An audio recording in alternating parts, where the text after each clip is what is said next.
Du sport et cette compétition internationale de judo très attendue, l'Oceania Open de Tahiti est annoncée ce week-end au complexe sportif Boris Leontiev à Aroué. Elle accueillera 8 nations, soit plus de 50 combattants sur les tatamis.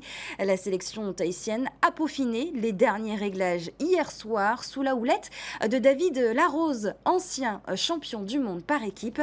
Oriano Tefau et Mike Lerali étaient. Quasiment à chaque pas. Ah. En marge de l'Open d'Océanie, nos représentants ont une séance particulière ce soir. Elle est menée par David Larose, champion du monde par équipe, 4 fois médaillé d'Europe en individuel et double vainqueur du Grand Slam de Paris. 4, 3. Déjà venu en 2019, le champion s'est attaché au Fénois.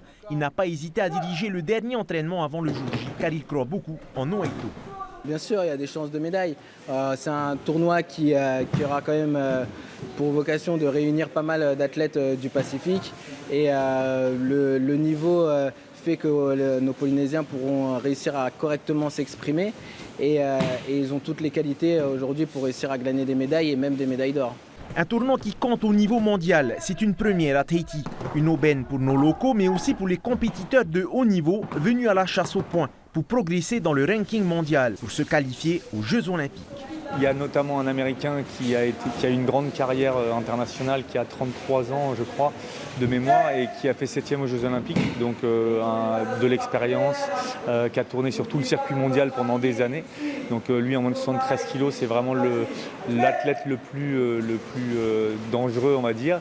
Et puis il y a quelques athlètes, alors notamment américains, mais pas que, qui sont bien classés à la ranking list, dans les 100 meilleurs du monde, et qui font que ça relève vraiment le plateau. Pour nous, Océanie, c'est vraiment des classements intéressants. Rohiti fait partie de nos représentantes les plus aguerries. Elle a évolué en première division et affiché de beaux résultats en Europe. Elle connaît les enjeux d'une telle compétition. Déjà, premièrement, ça pourra apporter de l'expérience parce que gérer le stress sur un genre de compétition comme ça, c'est pas donné à tout le monde. Les judokas d'ici vont déjà pouvoir affronter des personnes étrangères. Ils vont pouvoir gérer leur stress et aussi pouvoir réfléchir avant à leur système d'attaque pour pouvoir être plus concentrés sur les combats. Après la compétition, le champion David Larose animera un training camp lundi, mardi et mercredi prochain, ici même, dans la salle fédérale.